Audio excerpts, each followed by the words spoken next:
Well, I'm very happy to be here. Before I do more of an introduction, I just want to try to pull you all into the Japan that I am experiencing pretty frequently when I go back and forth. And so I'm going to play this little video clip here. And I'm just wondering what your reaction is. What you can see is it's a telepresence system. So the Japanese man on the right is stocking the shelves at different convenience stores in Japan by using this robot. Is that our future? Could be. And I wonder, you see, he's saying hi to us, ticking off the box. So that's from Family Mart. And I wonder, in a kind of a quick poll, and you can learn 4 Japanese words to get us started. But what's your sort of reaction to that? In fact, I think maybe play it again. So A is kawaii, which is like, it's really cute. And Japan is like a culture of cute, as you probably know, Hello Kitty and stuff. So it kind of looks like a cat. Or kawaii, which is like, yikes, like, I'm scared. I'm a fan of Battlestar Galactica, and it seems to me that this little robot could look a little more friendly. Kakkui is like cool Japan. It was a phrase that was really popular about 10 years ago. And then finally, hen. I couldn't come up with another K word, but just like, that's strange. There's another phrase that's been used to describe Japan in the last couple of decades, which is Galapagos Japan.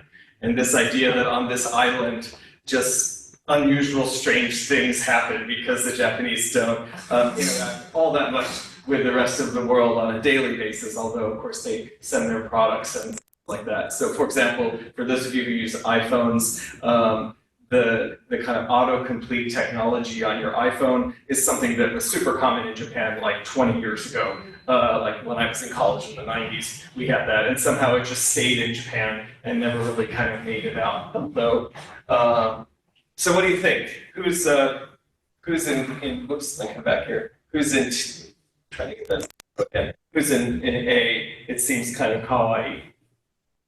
How about B, kawaii? A little scary. Kakkui? Kakkui. Cool. All right, kakkui. All right, or just hen. Strange. All right, well, for those of you who think it's strange, I think it probably is our future as well, that we're going to see more of these kinds of robots. I live half-time in Easton, not Easton, I'm here in Easton, in Chestertown, next to Washington College, and then the other half of my time in Washington, D.C. And certainly in Chestertown, where I've been for 21 years now, the labor shortage has always been a big deal, and I think they're getting even worse now. And that's something that we've been seeing in Japan for quite a long time. So let me give you a few opening statistics. I have 4 slides, I think, 4 or 5, just to get us going. So Japan became the world's first super-aged society in 2005, and that's a term that demographers use when 20% of your population is at least age 65 or over. And in this, just earlier this year, in 2023, actually 30% of Japan's population is now 65 or over. And the projection is that by 2050, about 38% of Japanese will be 65 or over. It also, in terms of aging, was the first country in the world to reach a median age of 40. And that was back in 1998, quite a while ago. Today, the median age in Japan, so that's pretty similar to an average if you're not a median, right? So half are above, half are below, is 48. So that's 10 years older than in the US, where our median is 38. And in the world as a whole, the median age is 30. So Japan's substantially older than the world as a whole. In fact, it is the oldest median age in the world. And similarly, it has the highest percentage of people 65 or over in the world.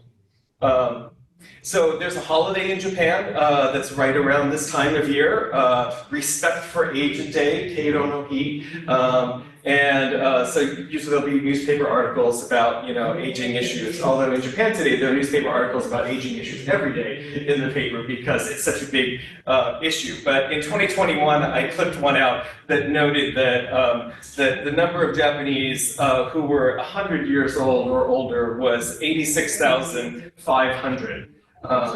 So early in the post-war period, in 1963, the Japanese government and the emperor, not the new emperor, but the emperor who was kind of, updating his image, shall we say, after the Second World War, came up with the idea of sending a sterling silver cup to every Japanese who turned 100 years old with a little message saying, congratulations, you made it. So he sent 153 of those cups out in 1963. And so in 2001, when the government was packaging up 86,500 cups, they decided to change to silver plating. So they still are sending out these cups. But I mean, that's just sort of one example of so many examples about things you just wouldn't expect a society is going to have to adapt to when you have so many older people in a society. A second kind of opening statistic is just to explain this idea of aging, right? Because it isn't necessarily intuitive, although we all individually age. But when we think about a society aging, it's happening in Japan because, number one, they have very long life expectancy. So the longest life expectancy in the world, actually, in Japan. So if you're born in 2022, you'd expect to live for almost 85 years. Of course, women live a little longer than men in Japan than elsewhere. So you have this long life expectancy. So people are living longer, and on the other end of the spectrum, people are not having as many children. Right? So in Japan, the fertility rate is 1.31, and a replacement fertility rate is roughly 2.1. Right? So it's substantially lower than that. By the way, Japan has nowhere near the lowest fertility rate in the world. Almost all of Japan's neighbors have much lower fertility rates. China, South Korea, Taiwan, they're at like 1.0 or even less. In addition, in Japan, there's very little immigration, although immigration has actually increased a lot in the last 10 years or so, because right now, about 2.3% of the population of Japan is not Japanese, not Japanese nationals. That I should update that slide. I have the numbers actually from 2022, and it's up to 2.4%. But obviously, that's a lot less than an immigration country like the U.S. There's a hand up over there, and I'm wondering if someone has a comment or a technology issue. Claudia? Yes, I have a question. I mean, when the Japanese politicians or the society looks at these statistics, wouldn't you think that they would, really focus on a positive immigration policy? Yeah, that's an interesting question.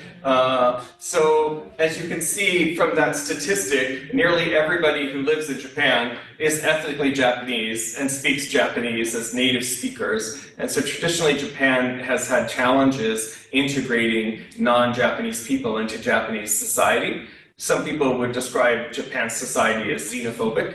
I don't know that I would go that far, but I will say, as somebody who, I went to Japan for the first time when I was 15 years old, and I didn't speak any Japanese. I was a high school student on a summer exchange. So I started to learn Japanese then, and now I speak Japanese quite comfortably. And what I find often is I will go into a shop or try to interact with Japanese people, and this is changing, I will say. But in general, Japanese will not process the fact that I'm speaking Japanese to them. And not to toot my own horn, but my spoken Japanese is very good.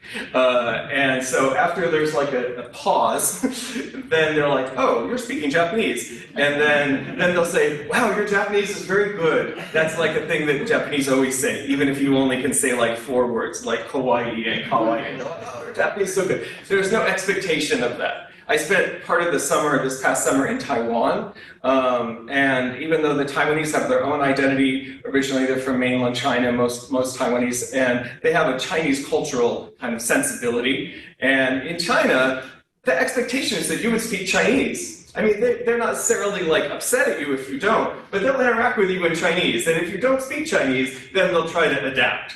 In this place, I was at a research institute in Taiwan for a month. And in week 3, I was going to get my favorite thing about Chinese civilization are dumplings. So almost every day I got dumplings for lunch from the same dumpling person. And she tells me how much it is, and I didn't quite follow it. And she looked at me and she's like, you know, you've been here for 3 weeks. Like, you can't even get the price, you know? And it wasn't like, she wasn't upset, but I think she was a little exacerbated, and that never happens in Japan. So I think that, you know, if Japan is going to have a lot more foreigners, they're going to have to adapt that way. There is right now the first non-Japanese person serving in Japan's parliament is serving in that. Japan's parliament is called the Diet. It comes from German traditions. And she's ethnically Uyghur from Western China. But she was, her parents were refugees to Japan because of the atrocities against the Uyghurs in China. And so that's an example of change. But I think it's going to be slow going. Yeah, other questions? Let's go with Bruce and then. Given this scenario of an aging population, has the parliament sort of, or the Diet, put forth any sort of policy of, like, have more children, produce, let's start producing more? How many is there sort of a cultural issue or sort of a PR campaign of sorts? Yeah, I mean, how many of you are parents? Grandparents. Grandparents now, but you're still parents, right? you don't skip that part. So, I mean, for those of your parents, how much money would the government have to have given you for you to have one more child? Like to change your decision about how many children you had? Like if you had 2 children, how much money would the government have to offer you to go to have 3? Well, evidently it costs $250,000 at least to raise a child. Right. So I think I'm asking because, you know, the kind of default response that government has is, we'll give you like a tax credit. You get it like $300 a month or something, right? So that's going to add up to, you know, like $5,000 a year. Well, like to raise a kid in Tokyo or in a city and pay for, you know, all the things that kids cost. So that's one thing they're doing. There's another problem about, you know, promoting more children is that I think you have to deal with it in a sensitive way so that it doesn't seem like it's a woman's responsibility, right? That, you know, and to kind of appeal to motherhood and like, you just should have another child and you're at home anyway. It needs to be more of a, you know, a couples thing, a society thing. And Japan ranks about the middle of 200 countries in the world on the Gender Equality Index. So there's a lot of discrimination against women in the workplace. It's very difficult to go back to work after you have a child. Daycare is very expensive and hard to get. So to answer your question, yes, the government is trying to address these various things, creating more daycare solutions. I mean, it does link to the earlier question from Claudia about immigration, right? For me, a lot of my friends have kids that are not in college yet, right? And a lot of my friends are women who work, and most of them manage with au pairs or with immigrant childcare solutions. And there are no solutions like that in Japan. Fewer of them getting married. Fewer of them are getting married. It's another reason why the birth rate is so low, because in Japan and actually in China, in Taiwan and Korea as well, there's a very strong norm against having a child if you're not married. Only about 3 or 4% of children born in Japan are born out of wedlock. In the US, most children are born out of wedlock, actually. It's about 52%. And that's been a big factor. Another factor is that abortion was legalized in Japan around 1948, and the birth rate dropped 40% as a result of that, which is probably similar to other countries. But that's another factor. What about housing? I thought housing is a very big problem. Well, the good news is there's a lot more houses available. You can get houses for free, literally for free, in rural areas that are just being abandoned. So you'll see on this next, let me do a couple more demographics and then we'll take a pause. And there's a few other questions here, but let me just do 2 more slides and then we'll I'm just setting the context here. So just so we all are kind of on the same page about demographics. If I can advance this slide. Here. I may have had to respond to somebody. Okay, if you're. Is it working now? Yeah, so this links to a place to get a good house. So as a result of this rapid aging, Japan has entered this, what's called the 5th demographic stage in human history. So it's unprecedented territory. So the 4th stage is when the society gets older and older as a result of long life expectancies and smaller fertility rates. Eventually that leads to a 5th stage where the population itself is going to shrink as a result of that. And that takes decades, right? Because, so Japan stopped having a replacement birth rate in 1974, right? So almost 50 years ago. So again, to address the question of how do you get people to have more children, part of the problem is it's now ingrained over 2 generations, right? That it's sort of normal not to have children or to have only 1 child. So it's hard to push against that. So population shrinkage is now happening. So in Japan right now, there are about 3 million fewer Japanese people than there were 10 years ago, and that population shrinkage is going to increase a lot. So what I did here is I mapped the estimated shrinkage of time period on cities in the world that you might know better than Japanese cities. So from 2012 to 2017, Japan lost about 1 million people, and that's the equivalent to Stockholm's population. Right, so from 2017 to 2022, it lost about 2.2 million people. That's the equivalent of the population of Havana. And coming up is Madrid, Berlin, my hometown, Los Angeles, in the mid-2030s, then Melbourne, Chennai, we're getting into like a big South Asian city, finally Sydney, sorry Sydney. So by the time we get to 2050, the Japanese population will shrink from about 124 million to about 100 million. That's a big shrinkage. And so while that's happening, by the time you get to 2020, demographers think there'll be about 101 or so million Japanese, so they'll stay above 100 million, which is a kind of an emotional threshold for many Japanese that we can talk about later. But so they want to stay above 100 million, but as a result of that, the aging is increasing, right? So you're going to get up to nearly 40% of the population will be over 65.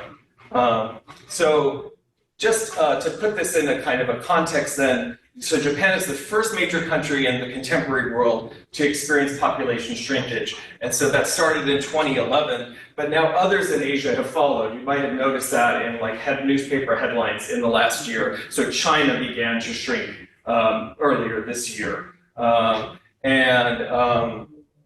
South Korea and Taiwan also have begun to shrink. So if we want to think about China, China's population is about 10 times the size of Japan's. But if we just look at those 2 countries combined, the populations of those 2 countries combined will shrink by 161 million people by 2050, which is more than the populations of Japan, Korea, and Taiwan combined, right? So that's a big change. But elsewhere in Asia, you still have increasing populations. So in Asia as a whole, there's going to be an increase of 700 million people in that period. 260 million of them are in India alone. So what you're seeing is a kind of varied demographics happening. And the last kind of introduction here is then thinking about the US. So the US to date is the demographic exception. We're the only major great power of the world that is not experiencing rapid aging and population shrinkage. Literally every other major power, France, Italy, Germany, Japan, South Korea, China, everyone will have population shrinkage by 2050. Not India, because it's a rising power still, right? But pretty much everyone else. So that's good for us. We expect to see a population increase of about 36 million people by 2050.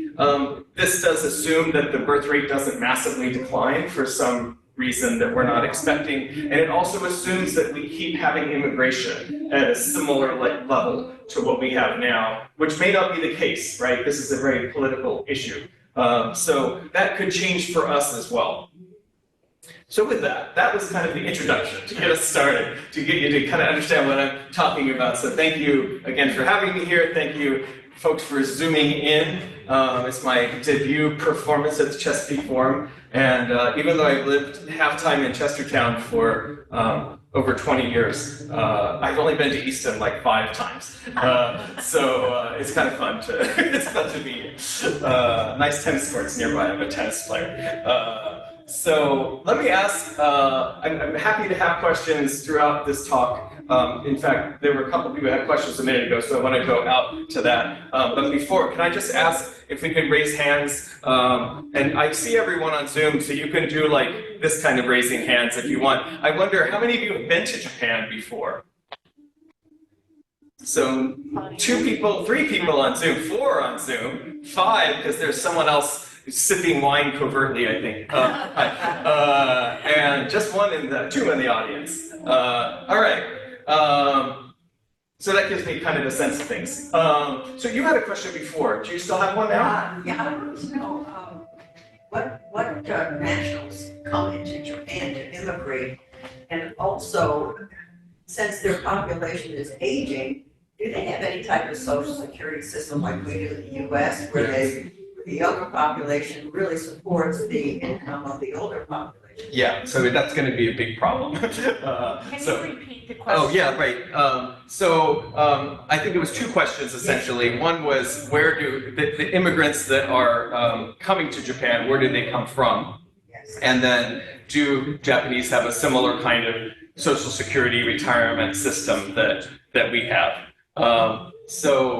The answer to the first question is mostly other Asian countries. So the Philippines, just like in this country, provides a lot of nursing care and home help, and to the extent there are nannies in Japan, Philippines is a country that still has a well above replacement birth rate. It's a growing country. By somewhere before 2050, the Philippines population actually will exceed the Japanese population, even with a lot of emigration from the Philippines. So the Philippines provides a lot of immigrants elsewhere. China has been a growing component, but it's problematic because just like there's a rivalry between the US and China and concerns about security and such, the Japanese also have a lot of concerns, so they don't necessarily want like a huge Chinese minority population in their country. Vietnam was a place that had been providing, a sort of decent number of immigrant, mostly guest workers though in the case of Vietnam. But Vietnam is like holding steady in terms of population now, so more Vietnamese are getting worried about letting their young people leave instead of staying at home because they don't want to end up with a shrinking population either. So those are kind of the main groups.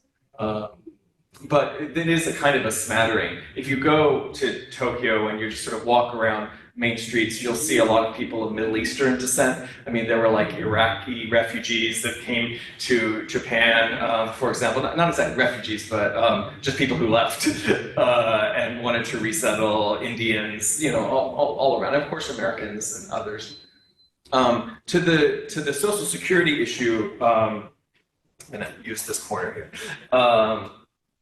Yeah, there is a similar kind of a system, and so there's a similar concern that there is in this country about how this younger generation is going to have to, basically pay a lot more in taxes to support this older generation, or there's going to need to be like a later retirement age, or things like that. So that is an issue.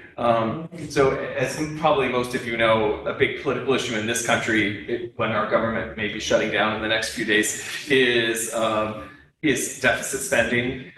So we deficit spend a little over 100% of our total gross domestic product, and that sort of freaks us out. And Japan is up to 260% right now. It's the highest deficit spender of the whole advanced industrial world. And the reason why that hasn't created a crisis in Japan is that, unlike us, the Japanese people themselves have advance that money to the government. So their debt is internally held. If their debt were externally held, like if we held their debt and China held their debt, there certainly would have been a debt crisis by now. But because it isn't externally held, it's these older people themselves who have saved for their retirement that then have Japanese government bonds. It to some extent is seen as a kind of stable condition. Michael, I don't know if you're meaning to raise your hand or you're just adjusting your camera, but I just thought I'd notice that you might be raising your hand. I get people on Zoom maybe to use the raise hand button. And Claudia, I think if you're not asking another question, maybe lower your hand now, and you're welcome to ask another if you'd like. Yeah, in the back bottom, right? Quick question. So, as population shrinks through until year 2050, what are the implications in regard to GDP, in regard to industrial production, and in regard to overall innovation? How does that aging of the population and overall shrinkage, how does that factor in? Okay, so that's a fun one to try and repeat. Yeah, so the question is about how rapid aging affects innovation and industrial production, and I have a slide about that, so I'm going to punt on that question because that's a good question to ask. These were just the tee-up slides, and now I have some kind of actual data slides. Okay, I got one more. Okay. So you went from 153 in 1963 or over 100 to 86,000. Mm-hmm. Were there any genetic changes due to Hiroshima or Nagasaki or Fukushima? That gave like extra long life, like Godzilla, fire breathing and such. Not that I'm aware of. I've never seen a Japanese person breathe fire literally, but I have been at the end of it. They don't go in the dark, right? not that I know. So let's go ahead for a few more slides here, and again, we'll kind of pause and take other questions if you'd like. So I'm also aging. So this is me when I was 15. I grew up in LA when it seemed like Japan was taking over the world. Japan was on the cover of Time magazine, buying up America. More Americans were concerned about Japan than the Soviet Union in the years just before the Cold War ended, and we didn't know the Cold War was going to end. So it seemed like things were really moving. At that time, Japan's GDP, their total economic production, was larger than the entire rest of Asia combined, almost by 2. So Japan, the islands, at that point about 126 million Japanese, were producing more than the billion people in China, the billion people in India, everyone on the Korean Peninsula, people in Vietnam, Cambodia, Laos, that whole thing. I mean, Japan was a serious economic superpower. Today, China's GDP alone is 3 times as big as Japan's. And the 10 big states in Southeast Asia, the ASEAN countries, also have a GDP similar to Japan's level. Individually, they don't and have a much larger population. But so per capita, the Japanese income is still much higher than most other places in Asia. But relatively speaking, it's really declining. I also spent 2 years studying at Japanese universities. The first year I spent as an exchange student through my home university, the University of Southern California, go Trojans. And then it was a profound experience, but also it was frustrating that it takes a while to learn Japanese, 3,000 or so written characters and different levels of politeness. And so even though I lived with a host family for 9 months and learned how to argue with my host brothers and sisters, which was really helpful, that still wasn't quite enough for me. So I got a scholarship from the Japanese government to spend a year studying at a Japanese national university, Osaka University of Foreign Studies. And that really made a difference, living in a dormitory with Japanese college students and taking classes with Japanese people. And these are some of the students that I traveled. We did a study tour to Korea, to South Korea, and we got to go into the demilitarized zone between North and South Korea. And right now it's closed, but it still is open at times for visitors. But this conference room actually crosses the border between North and South Korea. There's a line in the table that shows whether you're. So I've actually been to North Korea because you can walk around the conference table. I used this picture for a different presentation as well, but these two guys with the squares around their heads are both senior diplomats now in Japan's foreign ministry, because the school I went to was a big training ground for diplomats. And this woman in the center here lives in New York City and is one of my best friends. So I've seen Japan change a lot from when I first went there in 1985 and lived there for a few years with college students. I tend to go to Japan once or twice a year. That was before COVID, and I'm back to that now. I had 3 years of not going to Japan, which shocked me because I had been to Japan at least once every year since the 1980s without a gap. And when I didn't go in 2020, I thought, wow, I have a 1-year gap. And it never would have occurred to me I would have had a 3-year gap. But I went back to Japan for a month in January, and I've been back for 10 days in the summer, and I'm going for another couple of weeks next month. So I'm catching up. And so I see this change. To one of your questions, this is kind of a long quote, so I'm going to read it, but there's a woman named Jennifer Scuba. If you get intrigued in population demographics, she's an academic like me, but she's written her first popular book with Norton Press called 8 Billion and Counting, because the world population hit 8 billion last year, and so she was right on the cusp of that. But she wrote an earlier article about Japan, and this is what she said, and the title of the slide is, "What's the problem with the society living long, safe, and prosperous?" Like, if you think about, the challenges of the world, think about the fate of women in Afghanistan, or really anyone in Afghanistan, or challenges in China, or challenges in, most of the world. Japan's challenges are people are basically too comfortable, so they don't want to leave Japan. They live really long lives. They have good healthcare system. These are kind of the government problems we want to have, but they are problems. But nevertheless, this is what she says. She says, "The necessity is the mother of invention," and the quote is, "Long aware that they would face a shortage of care workers for their burgeoning elderly population, Japan's government and industry have teamed to develop a line of robots that provide nursing and other healthcare services. They have washing machines to bathe the elderly. They have robotic cats that monitor vital signs as the owners pet them. Even robotic nurses with video conferencing capabilities so that family members can drop in. In 2009, Japanese companies made about 70% of the world's industrial robots. Japan turned a population trend that most term an economic disaster into an economic opportunity, demonstrating that aging brings both challenges and opportunities. So it's not all rosy, but it's also not all a disaster. You'll see it in a little later slide.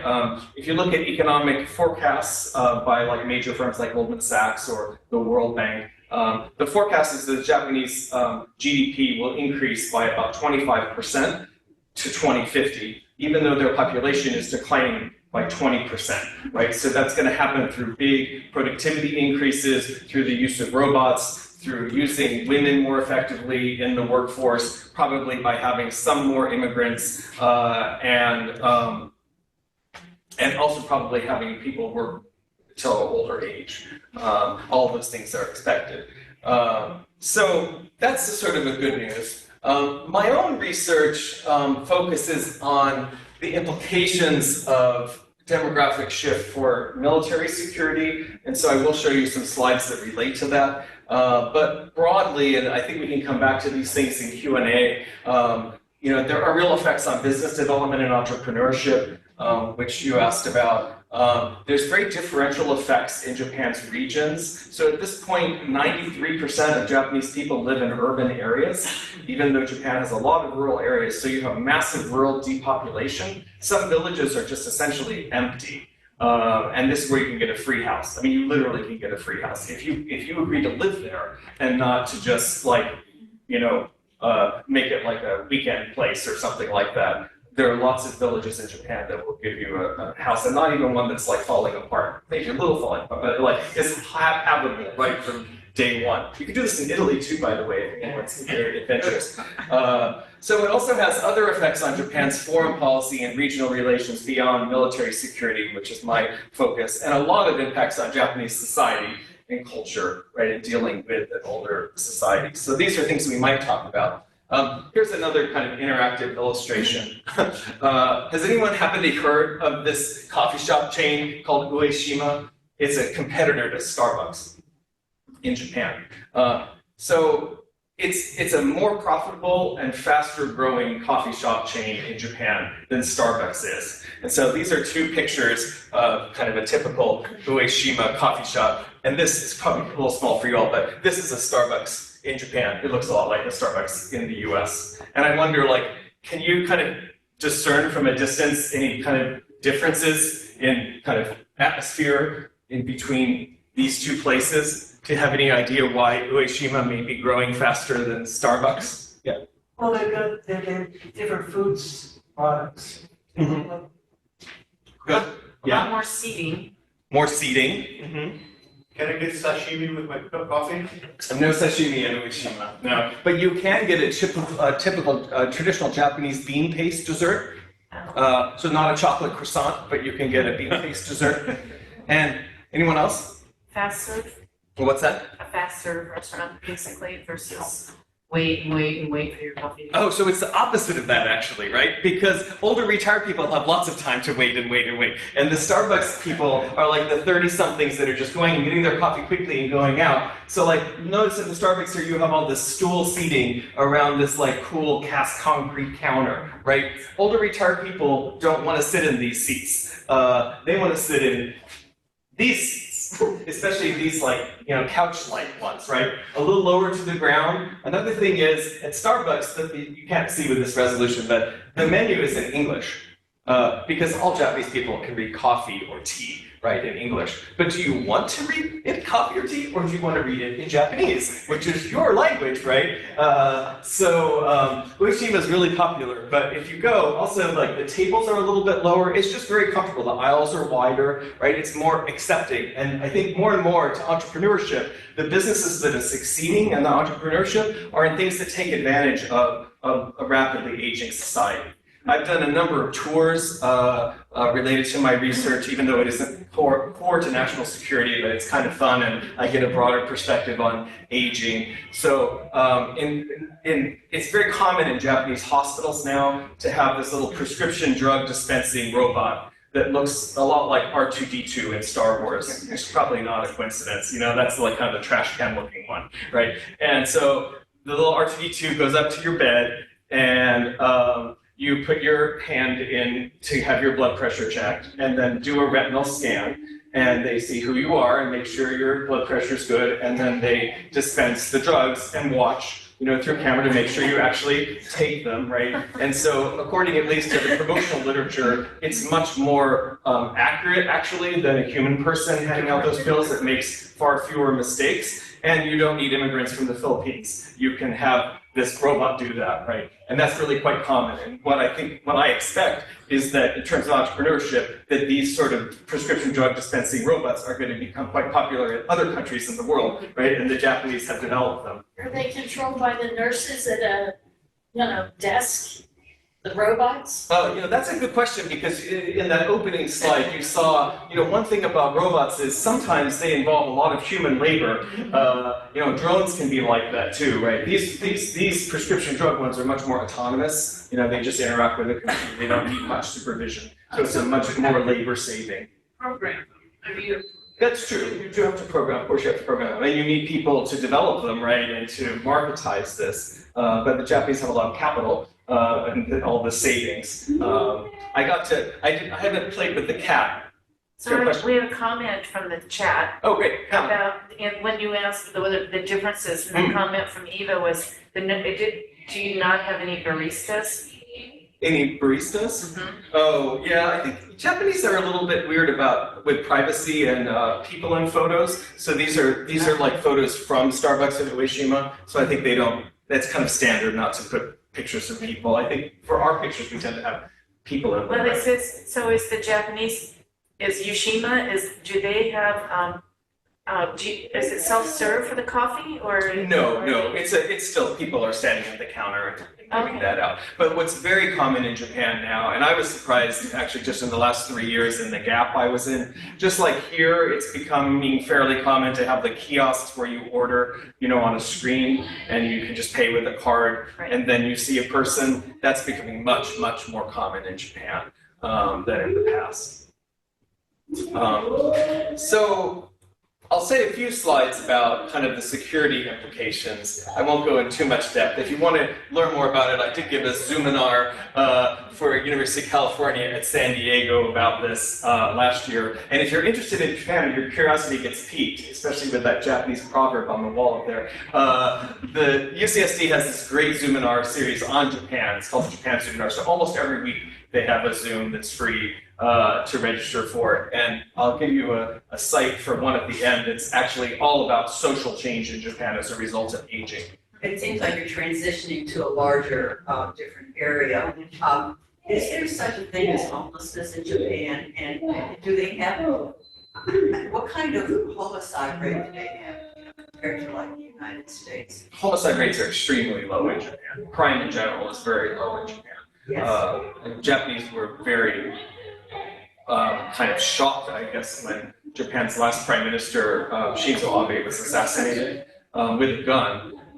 That year, there have been something like 152 gun-related deaths in Japan, in a country of like 126 million people, I guess 124 million now. I spent half my time in Washington, D.C., and we've had that many gun deaths this year already. 200, I just read it today. Yeah, so very, very uncommon. Homelessness is a growing problem in Japan, but it's not nowhere near the extent to which we have that problem. And it is a growing problem for elderly too, it must be pointed out.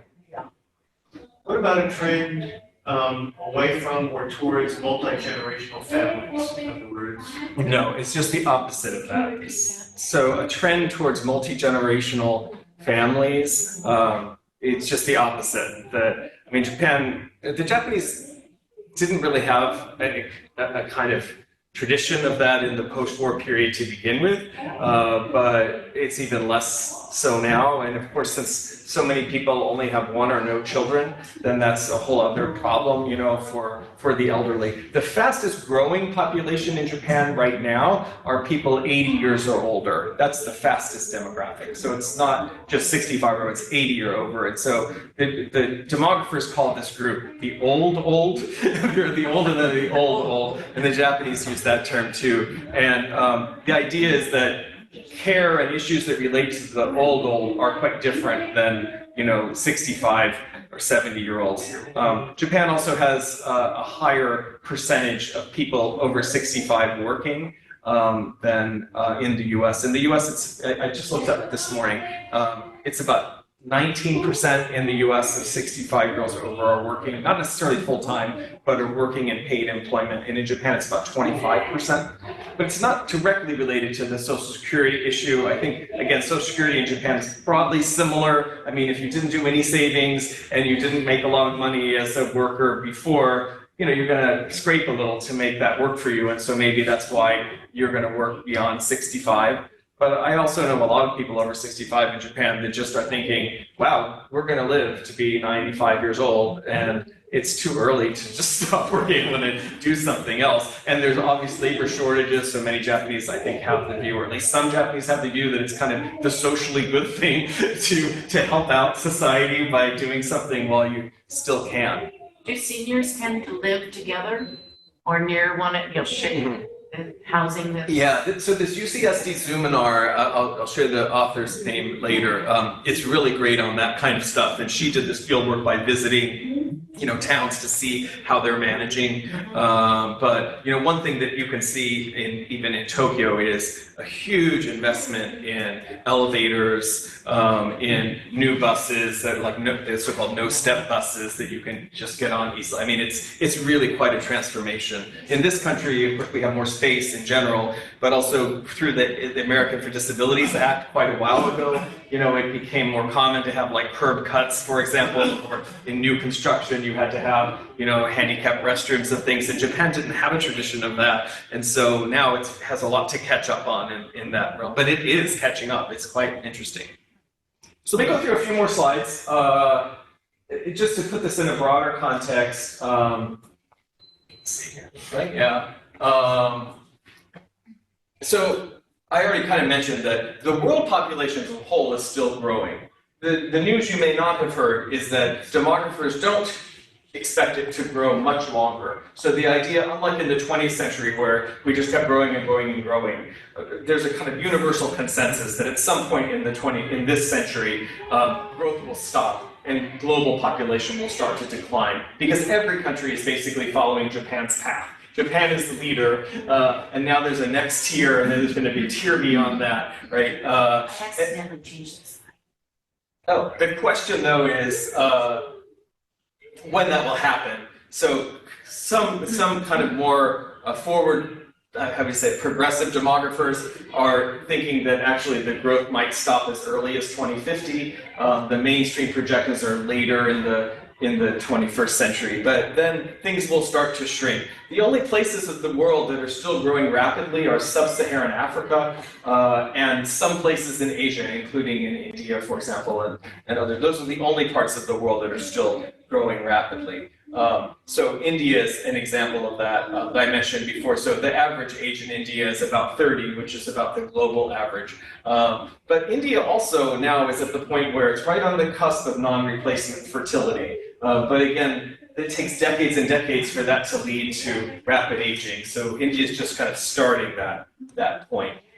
So what it means is in this whole region, which is what I'm studying, so my book that will be coming out next year about this broader topic looks at 16 countries, and so it looks at the rapidly aging and population shrinking countries in Northeast Asia, and then in Southeast Asia and the broader Indo-Pacific, it's much more mixed. So like Australia also has a pretty rapidly growing population, but it's entirely through immigration. They also have non-replacement fertility, so they're kind of like us, but they have this huge continent that they can use. New Zealand is like that. Singapore is a very small place, about 6 million people, but they're still growing because of immigration, not replacement fertility. And then you have places like Vietnam and the Philippines, Indonesia, Malaysia that are still growing pretty rapidly. So I'm interested in the military security dynamics of that. So like the Philippines is a US ally, and so presumably they're going to become more and more interesting to us as they get bigger and bigger. Whereas a place like Japan, that's where I kind of started my study to think about what does that mean for us in an alliance? I actually am pretty bullish about the alliance because of the technology and entrepreneurship aspects of Japan. So what we don't really know, and I've begun to research and my book is sort of about, is this is an unprecedented situation. Never in human history has this happened before. And so we don't really know how people will react to these trends, right? So we don't know whether states will remain as committed to robust militaries in the future as they experience more rapid aging, more demands on social security. We don't know if societies will adapt gender roles, for example, to adjust to aging. We don't know how people will adapt technology, how receptive they're going to be to technology. But part of the reason why I wrote this book is that unlike 10 or 15 years ago, when we were just imagining what this world would look like, because we could see the demographic projections, we now have cases of this having happened for a while, and Japan is at the leading edge of this, right? So for more than 15 years, their population has been super aged. And so what we see, for example, is that most older Japanese seem to prefer a prescription drug dispensing robot or an artificial intelligence-enabled little seal as a lap seal for them than they do an actual cat or an immigrant worker, right? So those are things that we didn't know before, and we can see that in the case of Japan. Can you extrapolate then that other age societies will be like that? I don't know that you can, and you also don't really know whether future Japanese will be like that or they'll be kind of put off by it. But those are some of the things that we can talk about some more. The main point here is that the demography itself isn't destiny, right? Policymakers have to deal with that, and also social forces, entrepreneurial forces, the media and entertainment it starts to portray aging in certain ways. So just a couple more slides on self-defense forces, a few on the economy, and then we'll wrap up. So the military, of course, you think number one is defense, you think about the military. So Japan does have real problems recruiting in their military, but as I'm sure everyone in this audience knows, we fought a world war against Japan. After the Second World War, Japan sort of turned inward and they embraced a kind of pacifism or anti-militarism. So Japan's military has always been smaller than its neighbors, always in the post-war period. And there's always been a bit of a cloud over the military from the view of everyday Japanese people. So they've always had recruiting challenges. They're actually not any worse now than they were before, which surprises some people. But, again, in looking at the scale of the problem, in Japan, the age group of 18 to 26, this is kind of the prime recruiting generation, they peaked at 17 million people in 1994. So they've been declining ever since then, right? So Japan hasn't had a replacement birth rate for more than 2 generations. So then that gets to the question, though, of spending. Can they continue to spend and buy the robots and pay people more? And here the surprising news, as I mentioned already, is that Japan's economy is actually growing and it's projected to continue to grow. So they're not going to have to divide a pie or a smaller pie among Social Security, road construction, education, and defense. It's going to still increase. So that gives some, good news. But there are a number of people who have a more negative view. Actually, I've known Brad Glosserman, who used to be a reporter for the Japan Times and now is a little more of a researcher. I've known him for almost as long as I've been in Japan, 25 years. And he wrote this book called Peak Japan, The End of Great Ambitions. So he has a much more negative view about what the future is likely to be. In a literal sense, Japan did peak in many ways. That's just sort of a fact. So its population size peaked in 2010, and it's pretty much unthinkable that it's going to grow in the future. And its relative economic size in the region peaked around 2000. And again, it's unlikely that it's ever going to be what it was before. So in that sense, those things did peak. But what Brad thinks is that as a result of this, Japanese will start to look more and more inward, they won't have big dreams, and that Japan is going to be on this inexorable decline. But in my own work, this is my last book, Japan's Security Renaissance, that came out in 2017, what we actually found is in the first decade since Japan became a super age society, so from 2006 to 2016, Japan actually revitalized its military in lots of different ways. And now more recently, in just the last couple of years, it's decided that it wants to double its defense spending to respond to increased provocations from China and from North Korea in particular.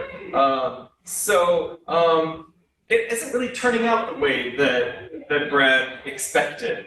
I also brought this prop. If you're really interested in the topic that I'm talking about more broadly, like the questions you're having, this is the book to read, Japan's Aging Peace, Pacifism and Militarism in the 21st Century. This guy, Pomona, he teaches at Pomona College, where I'm from, in Claremont, and Tom Lee is his name. It's very readable. I blurbed it on the back cover. It builds on a lot more of these kind of social aspects as well. And so the bigger picture in my own research is that, as I mentioned already now, Japan isn't aging and shrinking in a vacuum. So all of its close neighbors are aging and shrinking, although on different timelines. Other places are still growing. And so I'm kind of looking at those dynamics in my book. I think I blocked out again, Lynn.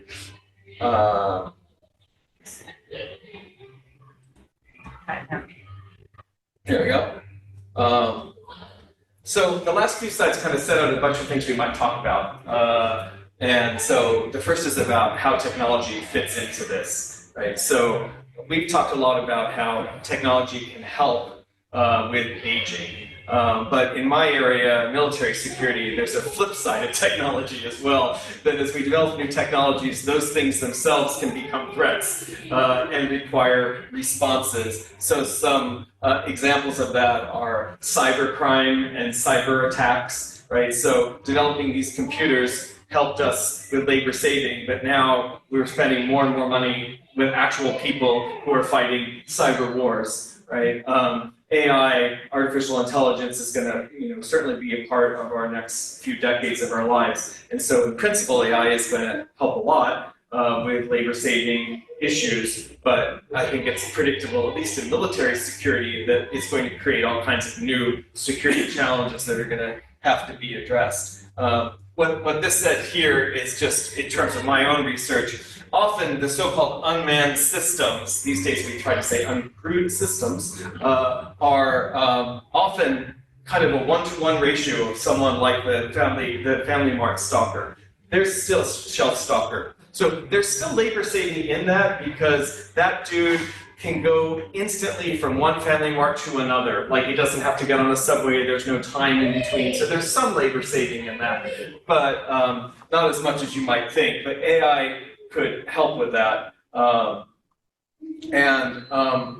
So kind of to sum up, there's a lot going on in this topic, and that's why I'm going beyond just writing a few articles, and I have this whole book together about it.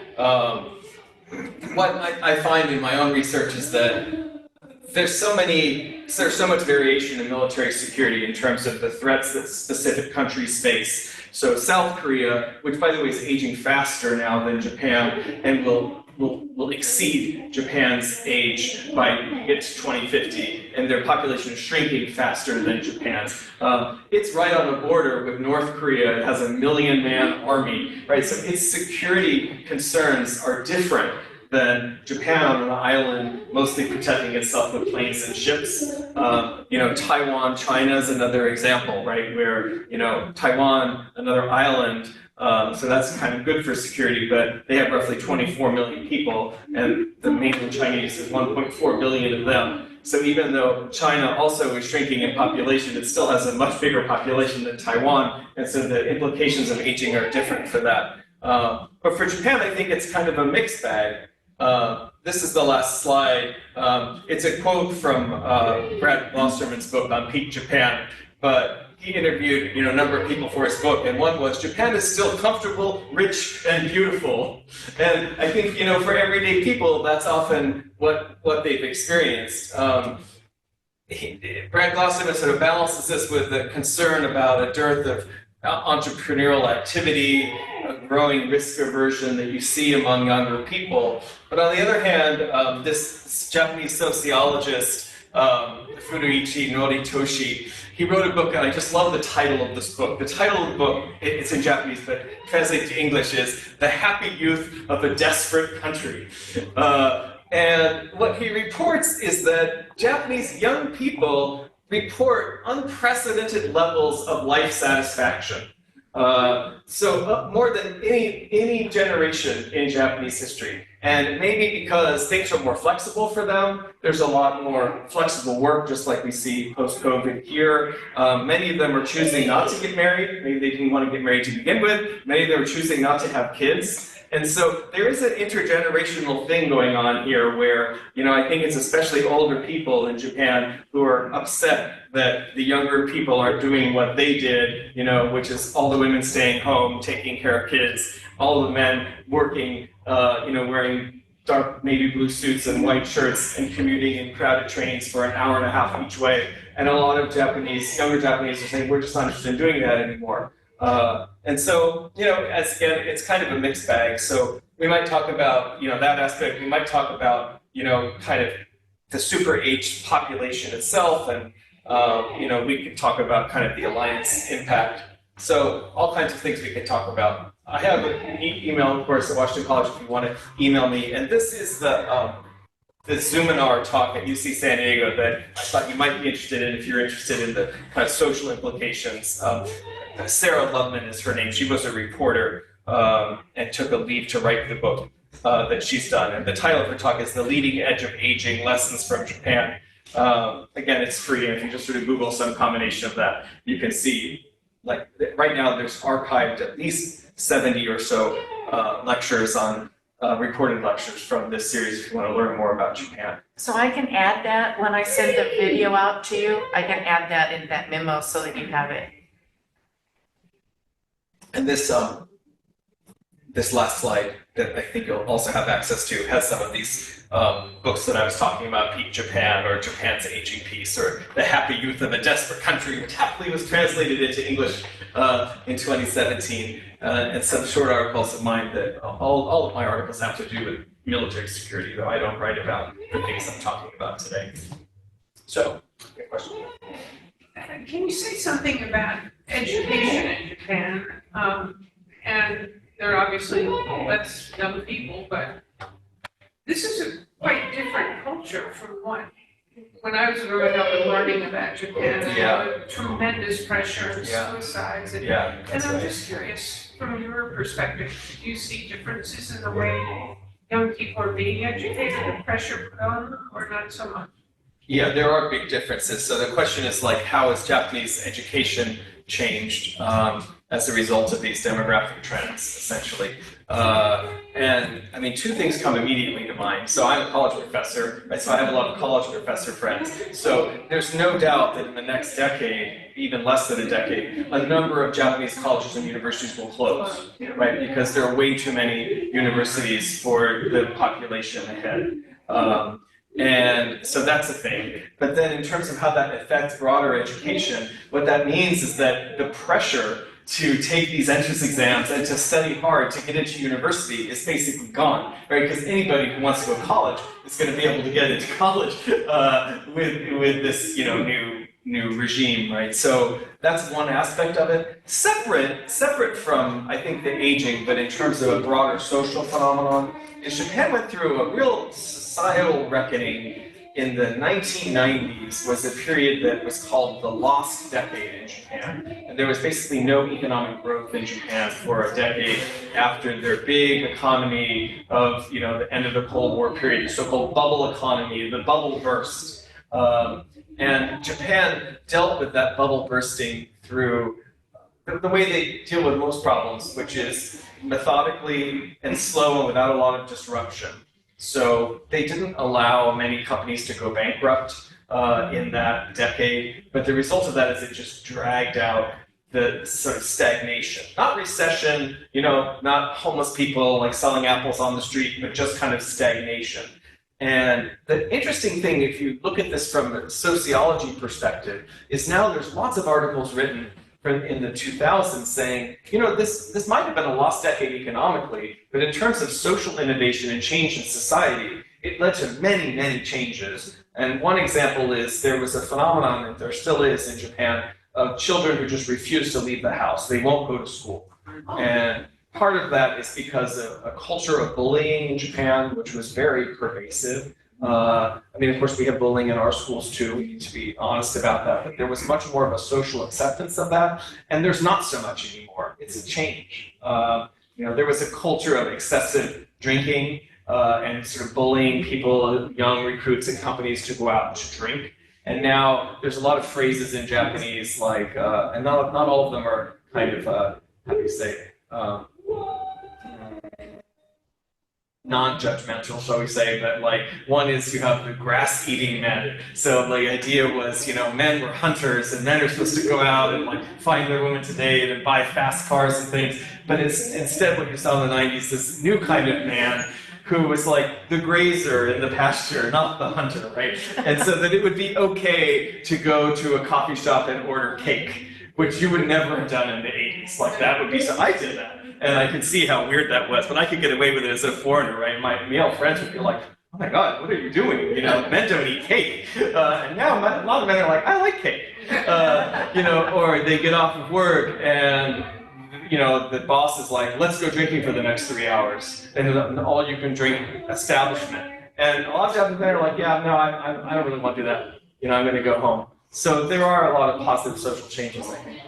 Is there any effort to make these colleges, or this great aging population interested in things like this?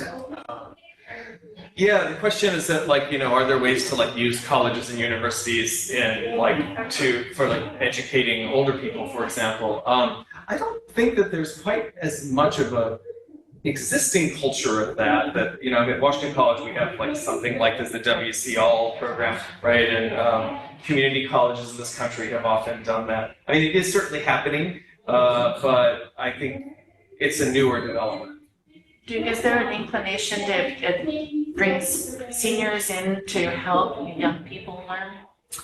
Yeah, are there bringing seniors in for young people learning? So this kind of raises a question that I think many Japanese are really struggling with now. So you may be surprised, given the nature of this whole talk, that formally Japan has an earlier retirement age than we have. And in the military, the retirement age is typically around 55. And so it's actually a problem, and they're beginning to change this because one reason why young people are not considering a military career is then you finish at 55 and there isn't much of a re-employment market. And the problem is that Japanese society and Japanese workplaces traditionally have been very seniority based, and so you were promoted, you were either promoted or you were kind of pushed out as you got to the senior level.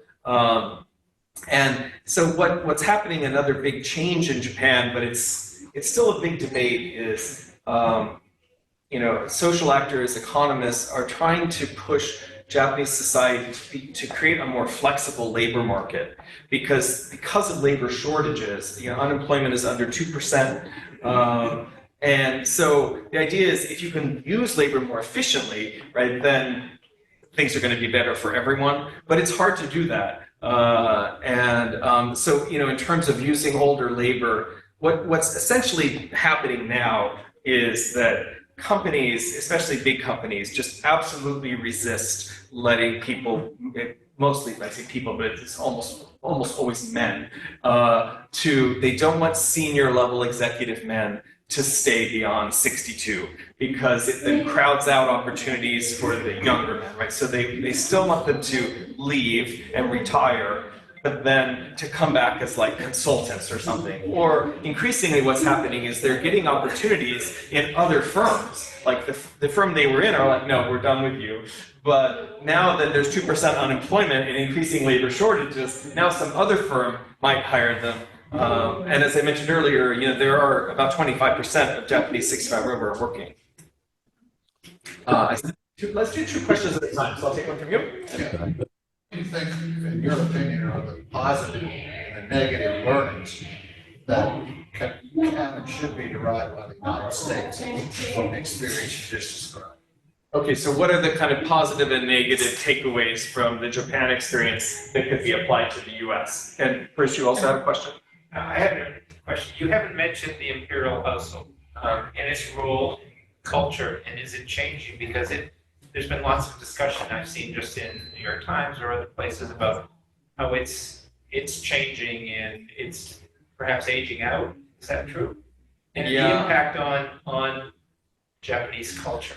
Yeah, I mean, it's interesting. I mean, you don't really want to try to generalize very much about the imperial family on what lessons are for Japan as a whole, which kind of gets to your question. But it is a kind of microcosm of the challenges Japan faces, right? So just like it was a big thing in the Catholic Church for the Pope to retire, right? It was getting too old and it went to the next one because people didn't used to live that long, right? And he was just not being effective.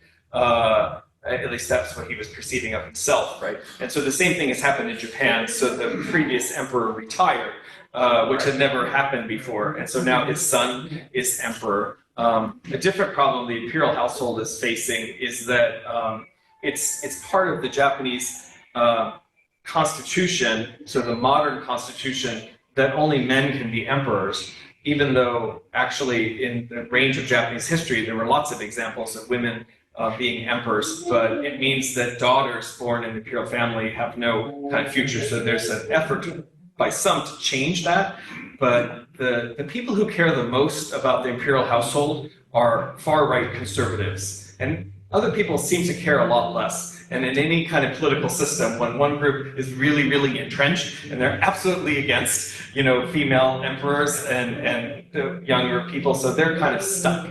But I think in terms of like that broader point about, what do we see from Japan? First of all, I think universal design, and getting places where older people can comfortably go to, like Ueshima coffee shop, getting on a bus by themselves, going shopping by themselves, living in communities, like having these kinds of opportunities for interaction. You see a lot of this in Japan, and arguably they're doing it a lot better. Now, the fact that 93% of Japanese live in urban areas makes that a lot easier.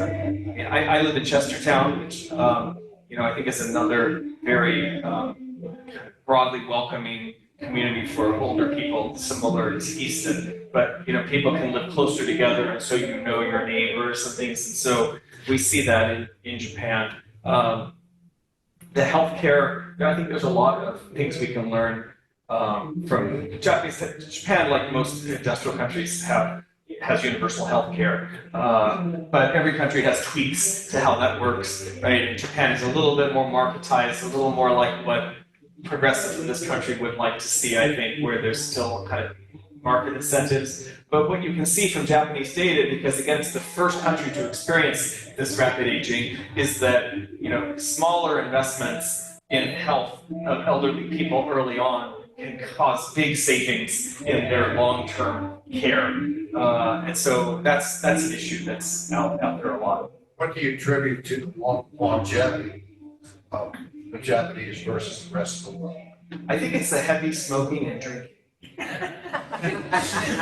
It is an irony, right, that Japan still has a much higher smoking rate than most places and has the longest life expectancy in the world. But I guess diet and exercise, right, it all kind of comes down. Probably some genetics in there too.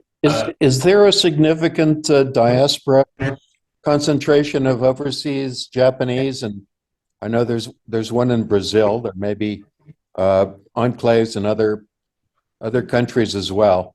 And is there any kind of exchange of entrepreneurial aspirations or of cultural transfers to and from these areas of concentrated Japanese expat populations? The Chinese are all over Asia, for example. There are lots of Chinese diasporas. The Ethiopians seem to be spread all over other parts of the world, and both of those countries, I think, benefit greatly as a result of this Bolo effect. Yeah, I mean, this links to Carla's earlier question, I think, about immigration too. Like the flip side of immigration is emigration, and so it's the problem for Japan that you do still have a group of Japanese leaving each year, and it's mostly women because of just a perceived lack of opportunity. I mean, it's not just a perceived, I mean, it's a empirical lack of opportunity. And so in my experience, I think it links to what some would characterize as a kind of xenophobia in Japan, that a lot of Japanese aren't very comfortable with the people who left Japan. They're sort of not Japanese anymore, like there's something wrong with them because they left this paradise of Japan. And that is definitely changing. So in my area of military security, the Japanese embassy here and the diplomatic establishment, our different consulates, have gone to a lot of trouble to do outreach to the Japanese American community. And they also, it's not quite the same thing, but they're also making a lot of effort to connect with former US troops and their families who have been in Japan to just create more connections outside of Japan. But historically, the Japanese have not done that very much. But the Brazilian case is a really interesting one for especially Carla's earlier question, because in the late 1980s, in the bubble economy of Japan, things were just booming so much, and there was so much growth, and so there were labor shortages then that weren't directly related to demographics, but were related to such low immigration. And so they did a big experiment, and they offered Brazilian Japanese the opportunity to immigrate to Japan under favorable visa conditions and things, and they went to some effort to train like certain neighborhood areas where the schools could do better with like bilingual education and things that Japan had really no experience with at all. And I would say overall it was a huge failure. This is just my own opinion about it. I'm not a specialist, but I've certainly read about it. And in my mind, the core problem was Japanese are still very in their kind of xenophobia. They still think it based on race, and so they thought that these Brazilian Japanese were somehow more Japanese or less Brazilian than other Brazilian people. But these were people who left Japan 3 generations ago. So they may look kind of Japanese or more Japanese than other Brazilians, but essentially they weren't Japanese and they were Brazilians, and it led to a lot of problems. So I have another question from the chat. How much money per capita does Japan spend for healthcare on 65 plus population? Oh, I have no idea. But I know who does know. Google. There you go, Eva. It used to be that, the smartest person in the room was the professor, right? And now the smartest person in the room is the room. So sorry, but it is a nice thing. They're very quick at Googling these kids in class, aren't they? Oh yeah, you have to just go with it now. They can't think you're gonna put their devices away. Yeah. You used the term earlier, ASEAN. This doesn't relate to demographics necessarily, but can you explain what ASEAN is? And then how do you see Japan perhaps providing some leadership amongst the ASEAN nations when People's Republic of China seem to be intruding more on the fisheries in Southeast China Sea? How we see them intruding on the petroleum fields in those areas and build up on the Spratly Islands. Yeah. Well, remember in the lead up to what we call the Second World War, Japan saw that territory as critical to its future success as an empire, right? So the same day that the Japanese attacked Pearl Harbor, they also took over the oil fields in the South China Sea that is now where Indonesia is. But at that time, the Dutch still owned that area.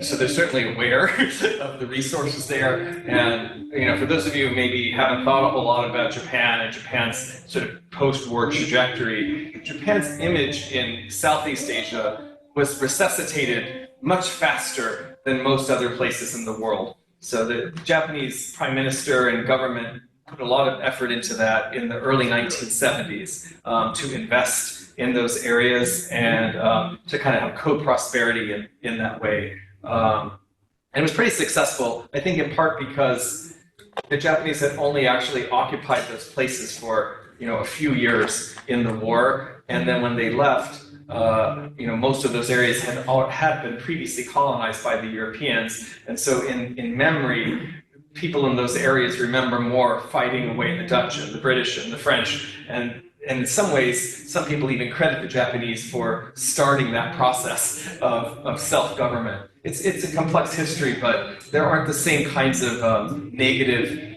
emotions and legacies that Japan has very much with South Korea and of course North Korea and China, where Japan colonized the Korean Peninsula for 36 years, right? It forced all Koreans to use Japanese names. It prohibited the Korean language. It committed a lot of atrocities, and the legacy is just longer, right? And in China as well, Japan invaded China while China was in the midst of a civil war. They conducted, biological weapons experiments on Chinese people. There were a number of atrocities. So those things are hard in Japanese diplomacy to engage with. Although it's pretty remarkable in terms of diplomacy, probably some of you noticed that President Biden opened up Camp David for the first time post-COVID for Japan's prime minister and South Korea's president to come together for a trilateral summit. It's the first time that's ever happened. And it looks very positive that the three countries are going to be able to work together more. Traditionally, in terms of military security, it's been a problem for the US that we have close alliances with each of those two countries, but the two countries themselves won't work together. And so that weakens our alliance system. So that seems to be moving ahead in a positive way. I think Japan, South Korea also can bond some about their shared demographic challenges. And then linking to Southeast Asia, here's a factoid that kind of blew my mind. About 20% of Vietnam's total gross domestic product comes from Samsung alone. Samsung's operations in Vietnam. So Samsung has become, Samsung, Korea in general, and Samsung in particular, South Korea, has become very skeptical about China and very worried about China. And so they've really chosen Vietnam as their place. And they have massive operations in Vietnam. And so Korea's K-pop music is really big in Korea. I went to Thailand last summer, like a summer ago, and there are a lot of youngsters who are protesting the military coup that happened several years ago in Thailand. They want to see a return to democracy, which is kind of happening a little bit this year. And in the demonstrations, they use Korean songs, Korean protest songs, Korean pop music songs, because Thai people relate to South Korea. They lived under dictatorship until the mid-1980s, and they fought for democracy, and now they're really succeeding. And that, to them, is a much more kind of visceral model than the US model or the Japanese model before that. So the Southeast Asia is a place where there's a lot of economic growth. It's where the populations are growing. So South Korea, I gave South Korea as an example, but you could just as well use Japan as an example. These are places where there are workers, right? So, and if you don't want to locate all your production in China, which everyone seems to think was a mistake in retrospect, at least putting all your eggs in that basket, Southeast Asia is really exciting. So ASEAN is just an acronym for the Association of Southeast Asian Nations. It's the 10 major countries in Southeast Asia. And ASEAN, though, is having a lot of trouble these days because of the growing US-China competition. And so some members of ASEAN, like Laos and Cambodia, are basically in China's pocket. And then other countries like Vietnam and the Philippines are increasingly moving towards the US camp. So not Vice President, that was a slip. President Biden was in Vietnam just recently, and the US and Vietnam signed an enhanced security cooperation agreement. It's nothing like an alliance, but it's moving in that direction, which is pretty surprising, because Vietnam has a government pretty similar to China, a one-party communist state, and obviously we fought a war against them and lost. So things change. We probably only have a few more minutes left, and some people might want to get to dinner, but I'm happy to take some more questions. There's a growing decrease in the fertility rate, not attributed to the decision to have less than 3 children than one, which is reflected in the lower rate of marriage in Japan. And there is about 1/3 of the population of eligible males who are not married at all. Yeah. So that putting aside the divorce rate issues, the incidence of remarriage in Japan is quite different than the United States.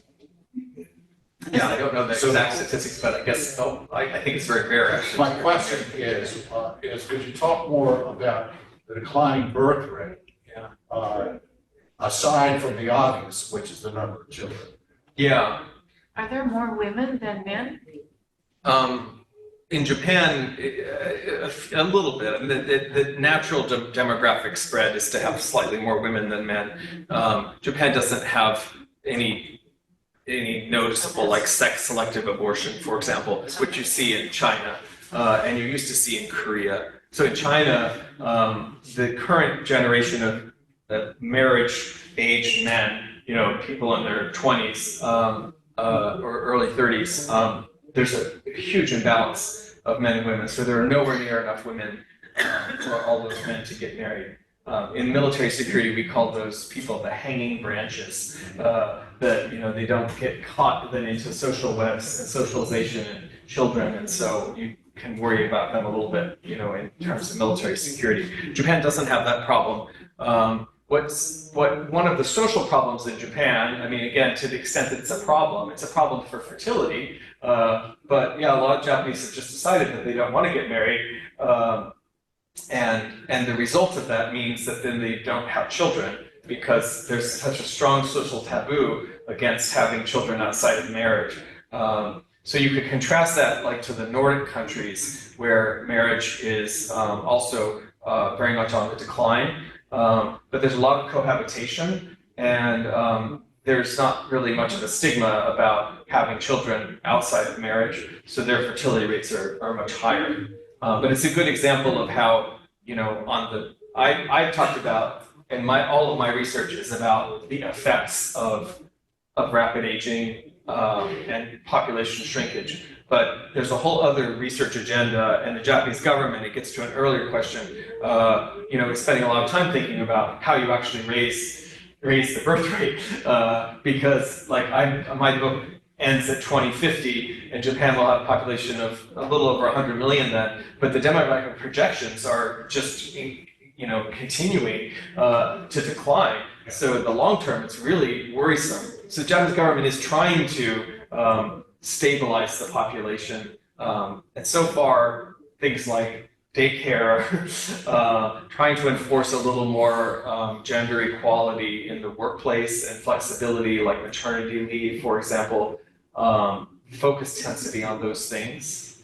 But you may be surprised to hear that a different social trend in Japan is more Japanese women vote on the right in Japan than men. And so there's a fair number of Japanese women who believe very strongly in the division of labor by gender, that they believe that women are more naturally able to raise children, and that women should stay at home to raise children, and that one of the problems in Japanese society is there's been too much gender equality, and so women have this dumb idea of going into the workforce instead of having children, and then that's caused this big problem for Japan. So it is an internal debate among women in Japan that is a kind of dangerous territory for men to get involved in. But it's something to keep in mind, right? That we have to be careful about how we map our Western thinking about the world on an Asian place. So I personally am pretty pessimistic about how Japan's ability to increase its birth rate. There, from the Zoom, yeah, someone. I heard it. You've talked quite a bit about a distinctive culture that affects older people. Is there a youth culture as well? Does it have the energy and the dynamism that has emerged apparently in Korea? Have Korean conventions of media, entertainment, music, dance, whatever, internet applications, has that invaded the younger age cohort in Japan, or is there a distinct and separate youth culture that's Japanese as well? I love the way you frame that question. So I don't need to repeat the question for the Zoom folks, right? I don't think so.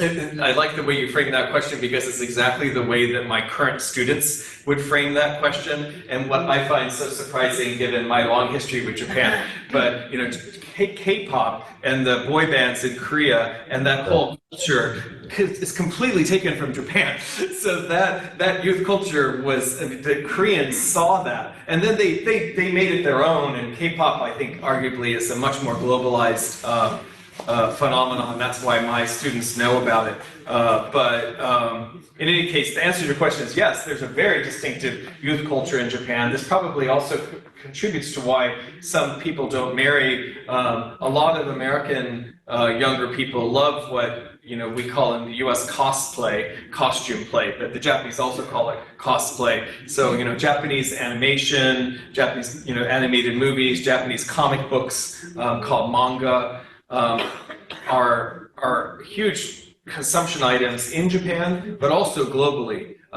When I have Japanese visitors come to Washington College, almost without exception, they are shocked that in the Washington College bookstore, where there are only about 5 shelves of books that are not textbooks or things, just general reading books, it's not a very big bookstore, one of those 5 shelves are entirely Japanese manga comic books translated into English because they're so popular among younger people. And, for me, I grew up on Speed Racer, right? He's a demon on wheels. And that was dubbed, or Godzilla,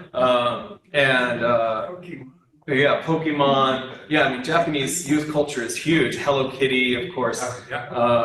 Sanrio, characters in general. But yeah, the Koreans have done a good job with developing their own versions of that, and arguably more effectively in terms of a global market, at least judging by my own students. But yeah, that's a different aspect of Japan that it's important to keep in mind.